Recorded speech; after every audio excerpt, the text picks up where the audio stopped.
Hi everyone, welcome to another video on the new season of Love is Blind Season 8. Here we'll be analyzing the dynamics between Madison, Alex, Mason, and Meg, and there's quite a lot to cover. First, spoiler alert, this video is going to be including episodes 1 to 6. Also, I understand that it's an edited show. I'm only analyzing the characters portrayed. I also believe that people can grow and change. This analysis is only for our own reflection and learning, so please do not use what I say to bother the cast. So right off the bat, Madison was very comfortable being vulnerable, sharing what she's had to overcome in her childhood, which was a lot, and showing a level of emotional awareness and understanding. My relationship with my mother is tough because I've just had to be like a parent to her my whole life, but I really love her. I have a lot of compassion for her. And I think there's a lot of like generational curses that I'm trying to break. However, I started to wonder if this was a healthy amount of sharing or whether it could be considered trauma dumping. So firstly, what trauma dumping is, it's the oversharing of painful emotions and thoughts with another person and expecting them to offer sympathy and comfort when they may not have the capacity or ability to process your trauma. I had a rough childhood. My parents never got married actually, so they had me when they were 19. Wow. Really? My mom, she was really surrounded by a lot of drugs and she was in kind of a rehab program when she met my dad, and they had me in an accident. And Madison shared quite heavy stuff in detail quite early on, probably within the first or second dates. I am a huge backer. Are you? Yeah. So actually, I lost my brother to a car accident in 2020. I don't know if I told you that. So he was named after Brett Favre, and my stepdad, he had a Brett Favre jersey. It was passed down to my brother when my stepdad passed, and he never got to go to a Packers game. So this past New Year's Eve, I wore my brother's jersey to that game. And one single instance is not enough to qualify as trauma dumping. I also actually lost my stepdad when I was in 8th grade to a drug overdose. Oh no. But Madison seemed to jump in with yet another sad anecdote every opportunity there was. You cook a lot? When I get stressed, I can't eat at all. I can tell you exactly when it started. I was 17. I would remember telling myself, you are a robot. You don't feel anything. Sharing heavy traumatic experiences quite early on can be a way to expedite intimacy. It creates a sudden, intense connection with the other person if they are receptive and empathetic. And on the other hand, it can add a lot of pressure on the other person to not reject you, a sense of obligation to reassure and support you as a victim. Another thing I noticed was that it seemed like every time Alex shared something difficult in his past, Madison would have an equal or worse story to match. Well, I had a rough time in school. I was relentlessly bullied. But yeah, no, it was brutal. I was also bullied. And I'm not necessarily saying it's quite a one-upmanship per se, but I did feel that she tended to direct the attention back onto herself. I was cheated on with someone that I was living with. Oh shit, I'm sorry. Have you ever cheated before? No, I have not. Wow. It's unusual. That her trauma is what they should be focusing on. I've also been cheated on multiple times. What? And I'm obviously not saying that we should never share our deepest traumas in relationships, but there's a timing to it. By gradually and organically building up a level of trust and connection where both parties are ready to hold that space for each other. You have to be considerate of the other person and give them time to build the capacity to hold you in your pain. And I think Madison might have trauma dumped out of fear of rejection and abandonment. Maybe it's also a conscious strategy to become the guy's number one before her competition does. However, there could be consequences to jumping the queue with your trauma card. Joey was actually a good example of how you can share without dumping. On their first date, Joey does mention the passing of his sister to Monica, but watch how he does not overshare because the first date is not the appropriate time to go into heavy detail. 3 sisters, actually. 3 sisters? Oh, I love that. I love have an older, a younger, and then I always say 3. I had one that passed away when I was 16. God, I'm so but sorry. oh no, she's the most incredible person in life. Wow. And I won't dive into it all right now, but obviously, hopefully, as we kind of keep going on, we'll dive more into it. It's too much to burden someone you just met with heavy details of your past trauma outside the context of a therapy session. Joey is being considerate of Monica's feelings and her capacity to hold space for him. Part of trauma dumping is also the expectation and demand for sympathy. And the more I watch Madison with Alex, the more I felt that Madison wasn't very accepting of Alex when he did not offer the sympathy and comfort that she expected when Alex had his own feelings and thoughts about what she said. For example, Madison shared that during emotional distress, she does dissociate from her body, seemingly entering a catatonic-like state. I would just completely disassociate from my own body. It's just hard for me to keep track of time. I can have a bad memory sometimes. It's nothing to be concerned about. It's just something to be aware of, I guess. Yeah. And I think she expected Alex to just sympathize or even validate her for being able to cope with such severe trauma. But instead, Alex expressed his own feelings of helplessness and worry when she gets into that state. I don't know. It's tough because it's not really in my control, I think. And I think that's really the only thing that maybe is scary for me. If there's nothing I can do, then it's out of my control, and then it's kind of like a wild card. And because Madison didn't get the sympathy or validation she expected, she got a bit annoyed and started dismissing Alex's concerns. I truly don't think that you would notice it. It's not like I just disappear. I just kind of go into an autopilot mode. It's hard because I don't really know, right? It's just an unknown. I mean, there's lots of unknowns, Yeah, Can always be really sure about anything. She then goes on to make it about trust and, in a way, shaming Alex for not trusting her, shaming him for having fearful feelings. At the end of the day, I think it just comes down to trust. If we are moving forward in this, I want to know that you can trust me and not just hear me say something and get scared. Mm-hmm. But I don't think trust is the issue here, really. Love is not blindly trusting that everything's going to work out, regardless of information warning you otherwise. This is about using the information available, who you say you are and my experience of you, versus who I know I am and what I'm capable of, and making an informed choice so that no unnecessary suffering happens to either of us down the line. And I just want to make sure that's the right decision and it's something that I can handle, and I'm completely happy helping someone with their issues, right? That is what a marriage is. I just want to make sure it's issues that I can deal with. And it's hard to be sure of that in this scenario, right? I also think that Madison makes the issue about her and her worthiness, sort of. How much do you trust that, I am an aware person, that I'm a resourced person, that I can handle it? When that's not what Alex is thinking about. Not to toot my own horn, but out of everything life has thrown at me, I'd say I'm doing a pretty good job. Alex's concern is whether he himself can handle her when she is down, whether he has the capacity and ability to support her and therefore have a good relationship with her. But because of Madison's own fear of rejection, she takes any retraction from her personally, regardless of reason. In a sense, you're not really allowed to have a different opinion or feeling from Madison. Personality type-wise, both Madison and Alex are FI introverted feeling dominant types. They both have a need to express their own feelings and values. And I think they connected because they've both experienced a lot of pain in their lives and loved sharing in that vulnerability and understanding.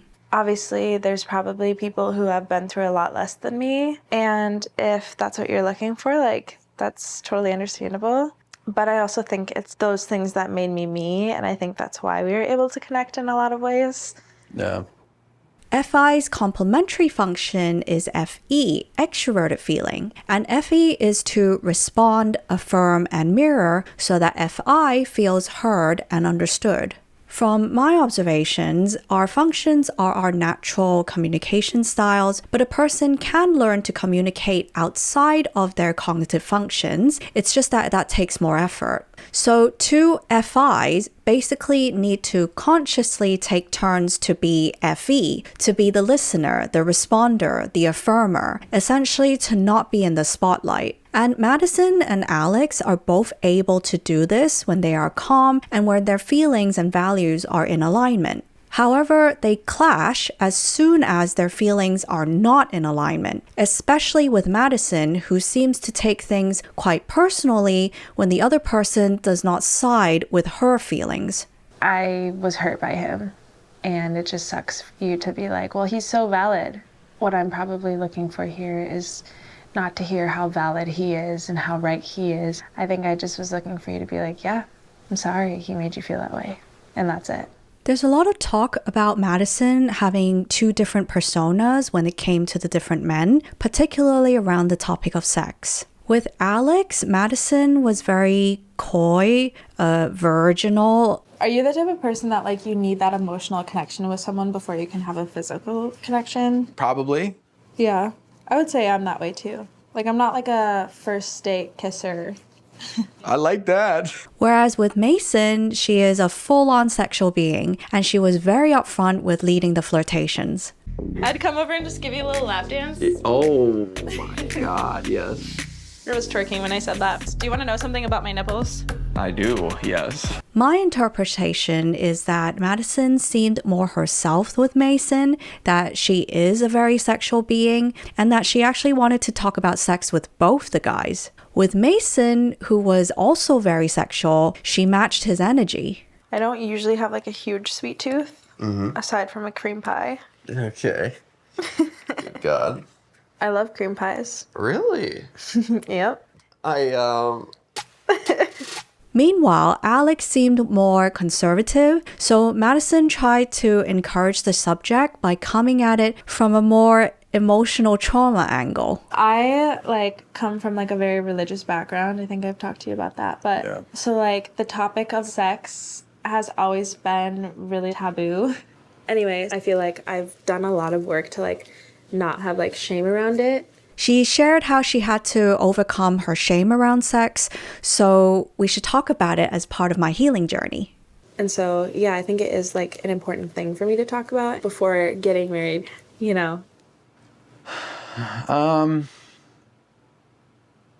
Failing that, Madison then brings up sexual innuendos randomly, putting Alex on the spot. Are you a pickle guy? I actually don't eat pickles unless it's the oh snap. Well, in any other situation, I will eat your pickle for you. Any other time you can eat my pickles. Can't wait. I bet they're delicious. Yeah.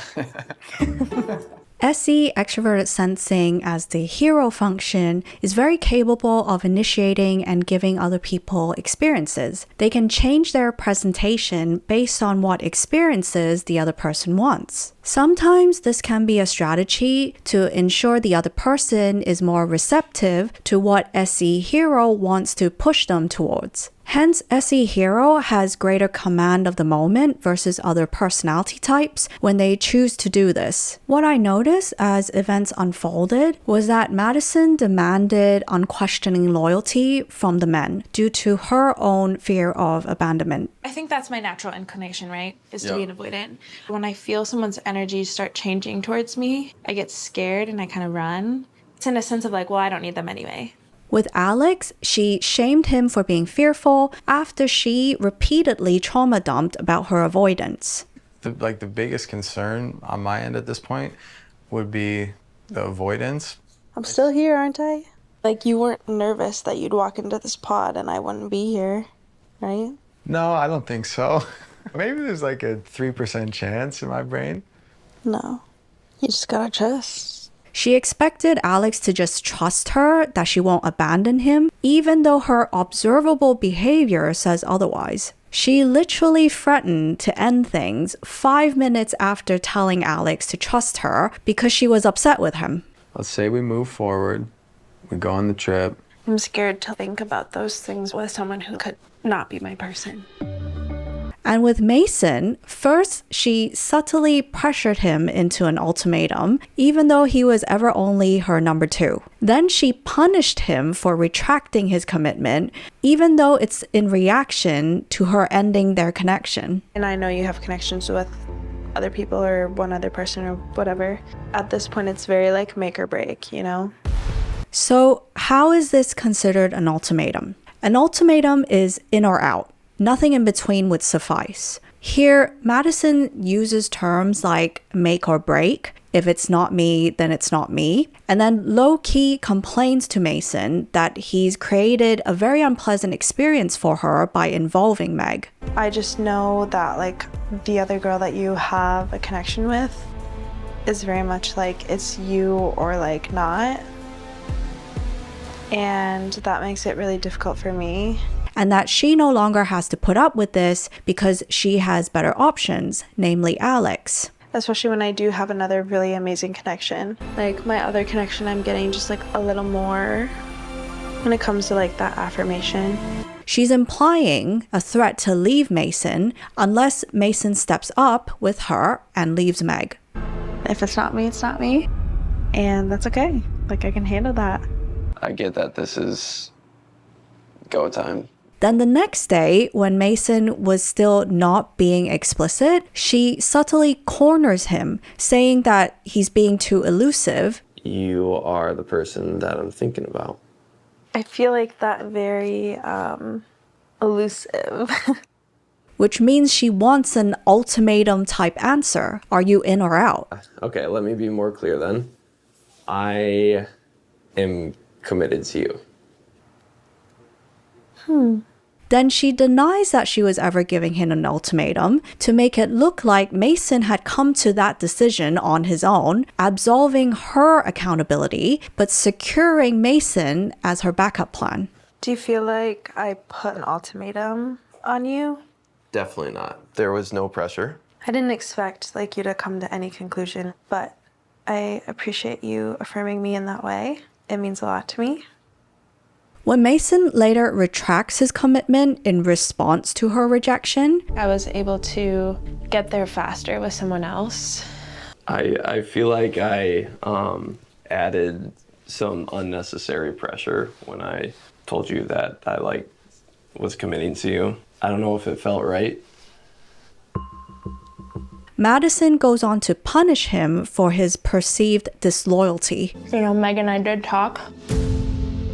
I think you kind of just, tried to keep two good things going at once, and I don't know, might have lost both of them. It's as though Madison is sending the message, I can leave you, but how dare you leave me?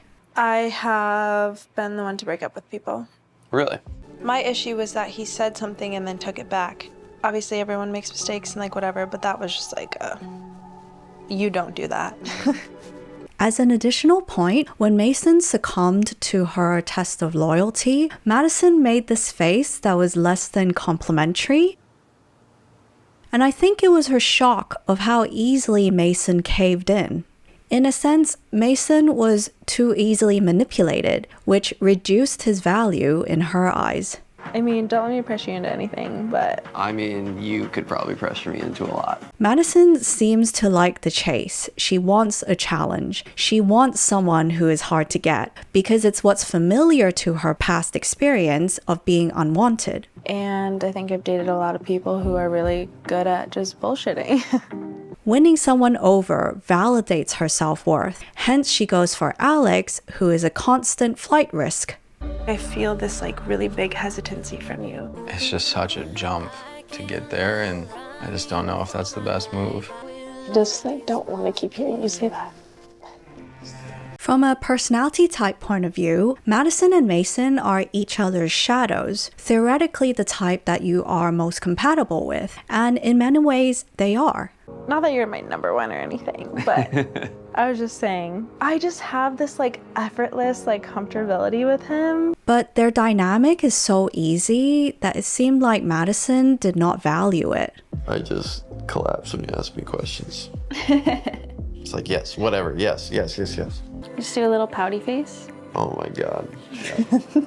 Yep, that is my kryptonite, basically. I probably shouldn't tell you that because now you literally have the upper hand for anything you want. I won't take advantage. Just be gentle with my heart, please. To Madison, Mason's affirmation, how easily he bends to her will, all that makes his FE cheap. Instead, Madison chases FE, the emotional validation and mirroring, from Alex, who's FI hero. The hero function, the top function, can communicate both, so Alex is also very capable of FE, being the good listener, holding space for Madison, but in the end, his default is FI, his own self-expression. And it's as though Madison is drawn to the challenge of forcing FE out of someone who's FI. And it just sucks for you to be like, well, he's so valid. I think I just was looking for you to be like, yeah, I'm sorry he made you feel that way. And that's it. I'm definitely sorry that he made you feel that way. Thanks. Hi, quick break to say that if you wanted us to analyze your personality type and make sense of your relationships, communication, and decision making, then please find booking details in the description box below. So reflecting on what actually happened, I think Madison's upset with Mason is valid, but it's how upset she got and what it drove her to do, that's the part that one can argue was an overreaction. So after Mason told Madison that he was going to commit to her, I am committed to you. It's very reasonable for Madison to expect him to break things off with Meg. So then when Meg walks in afterwards all happy after another date with Mason, then yes, it would feel like Mason was being dishonest. Wow, we're all leaving engaged, guys. This guy, like, the girl that, like, he's talking to, she comes in, she's just very, like, verbal about it and like whatever, and like I don't mind that part. It just makes me desire him less. He tries to be really reassuring. He's like, I've never felt this way about anyone before and blah blah blah, and I'm like, I believe that's true. Right. No. But I believe you feel differently about other people too. And like, I'm not dumb. No. I'm just aware. Madison is valid with her upset here because Mason wasn't honest with either of the women. However, I did feel a sense that Madison was also partly deciding to commit to Alex out of this anger with Mason. It just feels right. Yeah. I'm gonna have a boyfriend soon. In my view, Madison's subsequent spitefulness to sabotage Mason and Meg's chances is a reflection of how much more upset she was than she was letting on. One can argue to an unreasonable degree, given the context that Mason was only her backup plan. You're number one or number two? Number two. Okay. But he told me, he was like, our conversation last night just made me realize, like, I don't want to lose you and I'm committed to you. Oh, shit. And I was like, oh no. Okay, so it's understandable to be upset with someone you cared about who was dishonest with you when they take back their commitment to you once they didn't get what they wanted with you. He told me he was committed to me, and then he took it back after I broke up with him so that he could go save face with Meg. However, if you yourself was not going to commit to them anyway, that they were ever only your number two, Did you ever tell him that you were also committed to him? No. then it does not warrant Madison's level of hurt and vengefulness. Especially in this case, when I think Madison was the one who pressured Mason into a premature commitment in the first place. I just don't want to keep thinking about him and how upsetting that was. I think her reaction reflects Madison's own demons that really have nothing to do with Mason, Meg, or Alex. So why do I say that Madison sabotaged Mason and Meg's chances of being together? Firstly, Madison spoke on behalf of Meg, telling Mason that he was Meg's only person when it was not her place to tell him, seemingly reducing Meg's value versus hers. And for her, like, you're it. Yeah, I did not know that information. I'm sorry.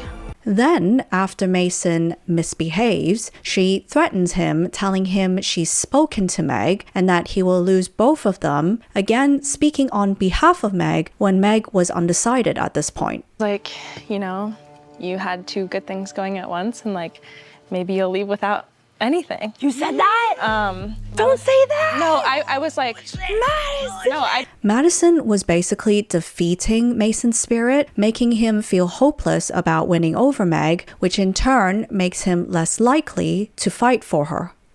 I definitely said something that I regretted. And it's definitely gonna come back to haunt me. Madison also consciously ruined Meg's experience by announcing that she's going to break up with Mason so that now Meg knows that it was Madison who dropped Mason, that the choice was taken out of Mason's hands. I have a boyfriend, you guys. His name's Alex. Congrats! Keep it on the down low though, because I do have to break up with someone else. She's breaking up with my guy. Madison also put Mason down in front of Meg so that Meg would no longer feel good or would feel foolish if she still goes ahead with Mason. Breakups taste good. Breakups good! He was just a little bit of a clown. And interestingly, what confirmed my take on the situation is how the other ladies responded. He just could not decide which direction to go. Yeah. And I chose quicker than he did. I do think it's important to hear what he has to say. The more information you have, the better decision you can make. Information is power. Notice that the other ladies advise Meg against what Madison is suggesting, essentially encouraging Meg to hear Mason out first because Madison might be biased/manipulative. So then why did Alex defend Mason with Madison? I think Alex was in a position where he was able to see both sides of what happened. Alex has seen how devastated Mason looked after Madison dropped him. Feeling all right? And he's also taken into account that Madison had meddled with Meg. Well, they told me that they're not talking over there, so at least not talking to people that they know each other are dating. They're talking. Because my number 2 sat down with my number 1. Really? Yeah. And told her what I said. Alex also saw how upset Madison was and how she felt that Mason was being dishonest. Like, obviously I liked him, but like, I saw his true colors at the end. And I think Alex was just trying to give Madison a more compassionate explanation of events, a version where there's no good or evil, that Mason was just acting out of his own confusion and incompetence. Well, it's a confusing situation being in the pod. Maybe he fell in love with you and then he also loved her and he thought you were the choice to go with. So he committed to you and then he realized that wasn't an option, but he still loved the other person, so he just was going to do whatever it took to get her. Alex is saying that Mason was not acting out of malice, and therefore, even though upsetting, Madison does not need to take things so personally. The love triangle situation was inherently a difficult one to handle, and Mason was just not great at handling it that well. NE extroverted intuition is a function that can find multiple explanations for the same thing, and it's able to hold multiple truths, even if they seemingly are paradoxical on the surface. No, I think you're completely valid. I also think he's completely valid, and He's completely valid in saying that he's committed to me and then taking it back. I just appreciate his perspective. I also appreciate yours, and so I see everyone's perspective. However, Madison was upset and stressed in this moment, and with her lowest function, NI introverted intuition, there can only be one truth, one meaning. Our inferior function is very binary and negative when under stress. I also think that Alex generally has a lot of compassion for those who have been rejected because he himself was a reject in early life. But when I'm in a room now, I can sense like who isn't being included, and I really like I want to include them, and it makes me happy to include them. Alex was sympathetic towards Mason, even though they were rivals in love, because he understood what it's like to be rejected in the most painful ways. Well, I had a rough time in school, I was like relentlessly bullied. I failed high school basically. And my whole family's about like school and academia. And so they were really disappointed in me. And so I got kicked out of the house and I had to just figure it out on my own, basically. I think Alex managed the love square situation with consideration towards everyone involved. When he announced that he had a girlfriend, he didn't mention any names. I have a girlfriend! And after Madison ended things with Mason, Alex consoled him by just listening, not adding any opinion or bias. I said something because I thought I meant it, and when I said it, it just did not feel right. And I had a lot of clarity last night, knowing that it didn't feel right, and I was going to bring that up today.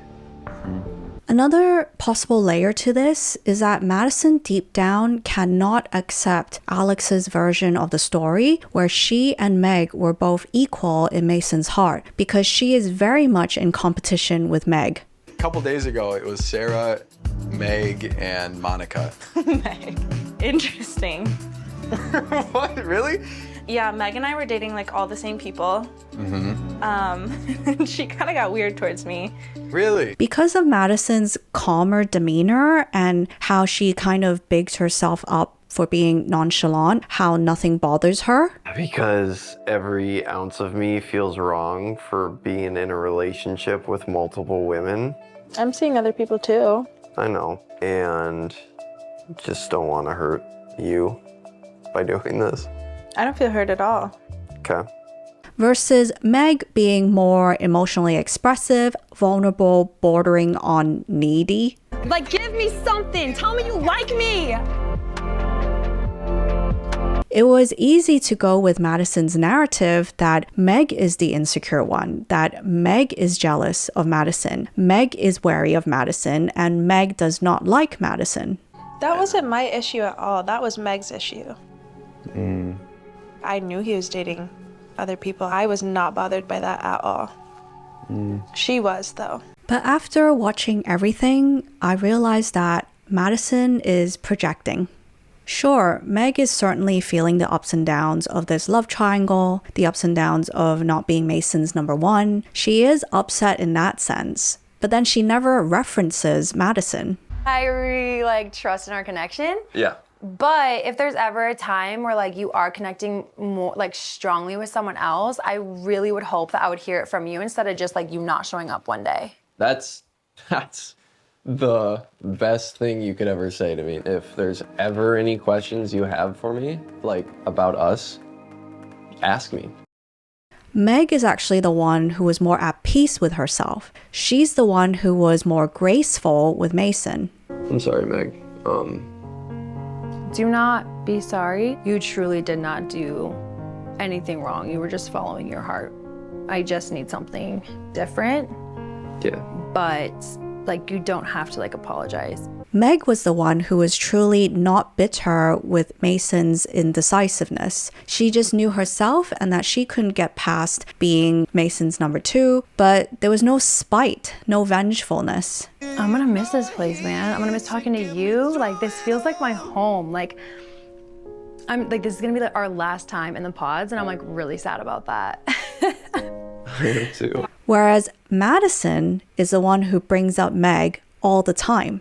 You know what's really weird is there's this girl that I know has a really good connection with you. And I can always tell when she comes out of a date with you. It doesn't bother me. I just know on my end I try to keep things a little, quieter and whatever. Madison is the one who drops Mason out of spite. Breakups taste good. Breakups good. It's Madison who actively gets herself involved in Mason and Meg's relationship. Obviously, it's not my conversation to have, but, Meg and I did talk. She's the only one we see eyeing Meg in the lounge, making little comments. I really like him. It's always so weird when you know someone else that's just had a date with one of your tops. I know. Madison is the one who's insecure. She's the one who's jealous, and she's the one kind of obsessed with Meg. In a way, Madison's projection is her way of denying her own negative feelings and insecurities, that it's someone else's problem, not hers. And I don't know if that's like out of a healthy place or not, but there's just like certain things where I'm just like, that's not my problem. That's not my problem. Do you know what I mean? And from a personality type point of view, I also think that Madison's envy is because Meg is essentially a happier version of her. Like, imagine if there were two me's in the pods, right? And you were like very conflicted still today. Mason was literally choosing two women of the same personality type, both his shadow type. However, Meg was the happier version and Madison was the darker, healing in progress version. Meg and Madison are a good example of how people with the same personality type with different life experiences can manifest in different behaviors. Meg embraces her personality type by allowing herself to be in the moment and to feel all her feelings and express them. I just really feel like I'm trying to let in every emotion and not close off and just be like, if I'm sad, I'm gonna cry. If I'm happy, I'm gonna be happy. And like, I just wanna feel every single peak and valley of the experience. Whereas Madison is someone who is more attached to her lower subconscious functions, identifying herself as more cold, independent, invulnerable. I hate feeling any intense emotion. Why is that? I don't know. I also get the sense that Madison likes to think of herself as some cunning, evil mastermind. I think you would be definitely a villain. You're not wrong. Okay. I've dealt with a lot of like jealous or insecure people. If I know that they don't like me, like I'll probably make it worse. When in reality, she is actually just as emotional as Meg. Her resistance to her emotions is very conscious. It takes effort against her nature. You're tapping a lot over there. Sorry. Am I making you anxious? I think so, yeah. You're still tapping.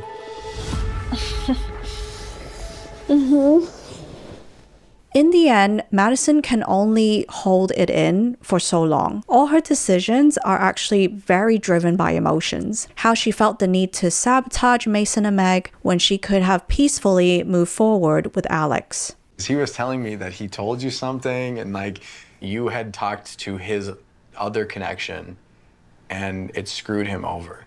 Our personality type, our cognitive function stack, is just our natural inclination. And just because those are our functions does not mean that we were allowed to be our natural selves in life. Our upbringing, early experiences, traumas all shape whether we use our functions optimally or not, whether we had to hide or amp up parts of ourselves, and which functions we value and identify with. But what is consistent is that our lower functions do drain us in the long run, and being overly attached to them is detrimental to our mental health from what I've observed. It makes us become a darker version of ourselves.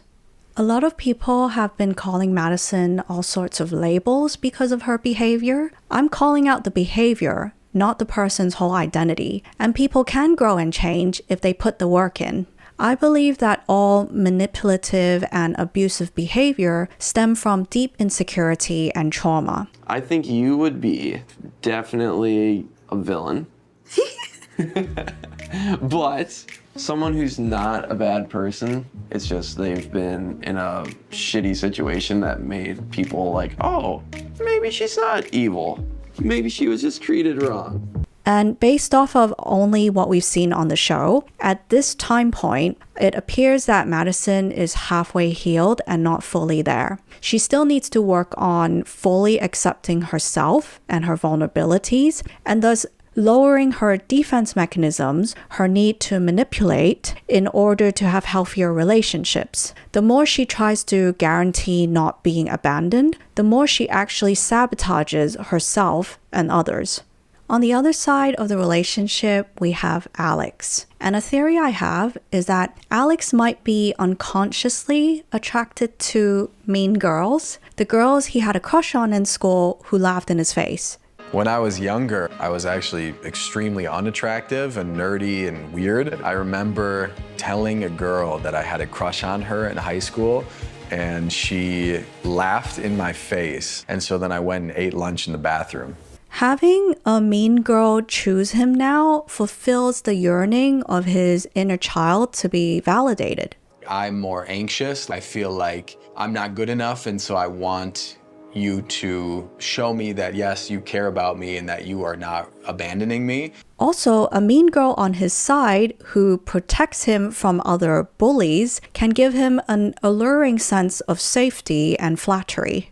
The irony, right, is that you want to say like, well, screw you, you're the worst, but we've learned to be kind, so I can't do that, you know? It's hard to hold it against them, even though you want to. Well, it's okay. I'll hold it against them for you. Oh, I love that.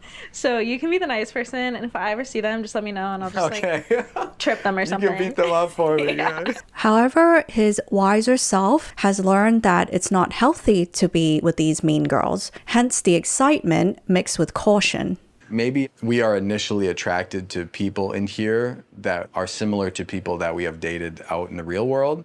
I don't know if like that's why I'm initially attracted to you, is because you are similar to them, or if it's just because I like you, you know? Another thing is, did I think Alex was being too paranoid, easily scared, looking for perfection? I can't sit here and promise you that we'll never disagree on anything or fight about things, but I think how you choose to stay and how you choose to work it out is like the biggest thing. Like, I think you're trying to avoid all of those things, and that's really unrealistic. My point of view is that we ultimately have to be realistic with ourselves, our own capacity, our needs, what our natural inclinations are, based on our cognitive functions and personality stack.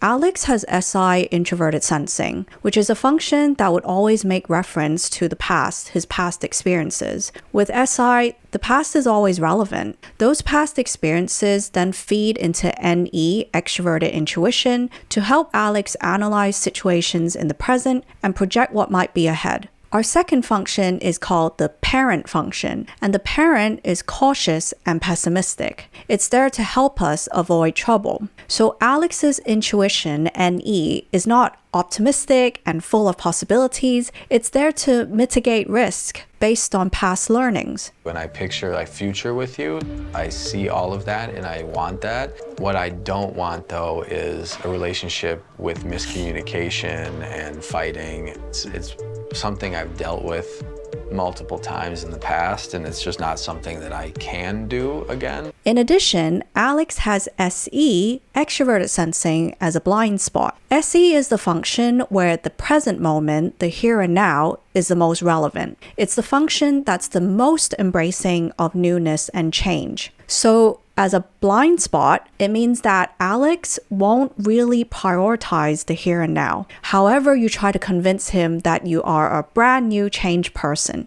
I know you have maybe like some preconceived notions of me, but I just wanted to show you that like I'm not that person anymore. You know, just like in the same way that like you used to be anxiously attached, I used to be avoidantly attached. And we as humans can grow and learn. His mind would tend to prioritize what his past has taught him and his own subjective experience of you. With all that being said, it's very hard for Alex then to dismiss his concerns when Madison checks every box of what he's learned to avoid. So do you know the different attachment styles? I do. Do you know which one you are? I am an avoidant. Uh-oh, Madison. Especially when Madison's current behavior, so Alex's actual experience of him, is not reassuring either. When you kind of like shut down or don't talk to me, it's hard for me to know what to do. It's hard for me when I don't know. The only way around this is if Alex changes the meaning he gives to his past. That he himself is no longer the same kid who got bullied in school, who got kicked out of his home. That he is actually in a much safer place in his life and therefore does not need to be as fearful of abandonment as he used to. He also should realize that he is wiser and more emotionally resilient than his past, that his current self is able to withstand and handle relational conflict. So again, he does not need to be as fearful and conflict avoidant or seemingly looking for perfection in communication. Can you reassure me like that we could communicate effectively? I think that's like the piece that's missing here. I can reassure you that I will always give you my best and do my best to communicate with you, you know, but like I can't promise that it's always going to be good enough for you. Like I can't promise we're not going to misunderstand each other. I can't promise I'm not going to like just need to take 5 minutes. However, with this specific relationship though, I do agree with Alex's assessment that he probably is not able to handle Madison. Some have said that Alex manipulated Madison to make her feel insecure about her issues, that he was negging her. I think Alex was only asking for more information to make an informed choice, because all he has in the pods is words. Manipulation or negging would be if Alex made Madison feel insecure and then picked her up when she's low. But that's not what he did. Alex actually lets her go because he didn't think that they were compatible, because he didn't think that he could handle her. Alex did not put her down in order to gain an advantage over her. And there's nothing wrong with knowing your limits and ending a relationship because of it. Like, it's just something that scares me a lot, Madison. And I think at this point, it's a pretty big jump. We're not at a point to get engaged. So just as I was about to post this video, I've been made aware of some quite serious allegations against Alex and what he's done in his past with plausible evidence, and I've decided to add this addendum in response. So the main allegations are that Alex had provided alcohol to minors in his 20s, that he has a fetish for underage teen girls and may have took advantage of them.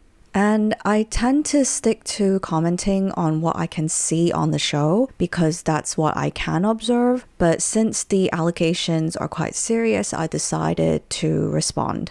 So if these allegations were true, do they change what I said in the video? And not entirely, but it adds a darker layer to what I thought. For example, the alleged fetish attraction with schoolgirls, that can be linked to that attraction to mean girls that I mentioned. He's maybe re-engaging with girls who remind him of those who did reject him, but now as a man in his 20s when he's in the position of power.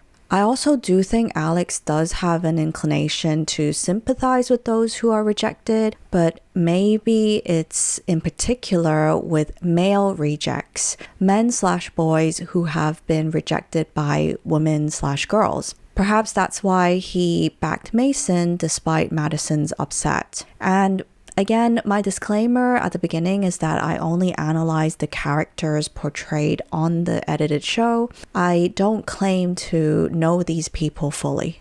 Thank you so much for making to the end of this video. I hope it was helpful and interesting. If so, please like, subscribe, and share to support my channel. I've developed my own methods of interpreting personality types and relationship dynamics. If you would like us to analyze your personality type and make sense of your relationships, communication, and decision making, then please find booking details in the description box below.